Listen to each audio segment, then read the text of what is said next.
এইটো চাবি দেই, এতিয়াতো BS6 হৈ গৈছে ক'ব গ'লেতো। এতিয়া আগেলা ছাইডটো পূৰা কমপ্লিট হৈছে BS6। আৰু এইটো ফেণ্টাৰ, লাইনাৰ, হেডলাইট আৰু এইটো বাম্পাৰ, গ্ৰিল চব মিলি যাইছে। গেপখন বি চাবি একদম কোম্পানীৰ নিচিনা মিলিছে। নিচে লগাবি চাবি পূৰা ঠিক ঠাক আছে। এতিয়া এইটো AC কণ্ডেঞ্চাৰ বি বহাই দিছে।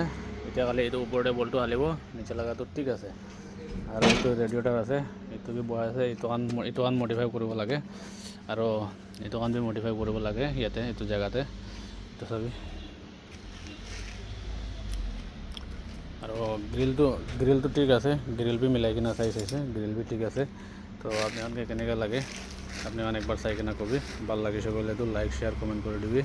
আৰু আমি লগা এড্ৰেছটো ডাংকান বস্তি ডিমাপুৰ LCDI স্কুল অপজিট, ঠিক অপজিটতে আছে আমি এড্ৰেছটো। কোনোবা কণ্টেক্ট কৰিব গ'লে বি কণ্টেক্ট কৰিব পাৰিব। আৰু ভাল লাগে গ'লে চব মানুহ শ্বেয়াৰ কৰি দিবি একবাৰ। আৰু কমপ্লিট ভিডিঅ'টো এইটো গাড়ী কমপ্লিট হোৱাৰ পিছতে ফুল ভিডিঅ' আহিব। এতিয়াতো এনেই ছোটো ভিডিঅ' আপলোড কৰিব আপুনি চাব নিমিতে। তো কেনেকৈ লাগে আপুনি কমেণ্টে জনাবি।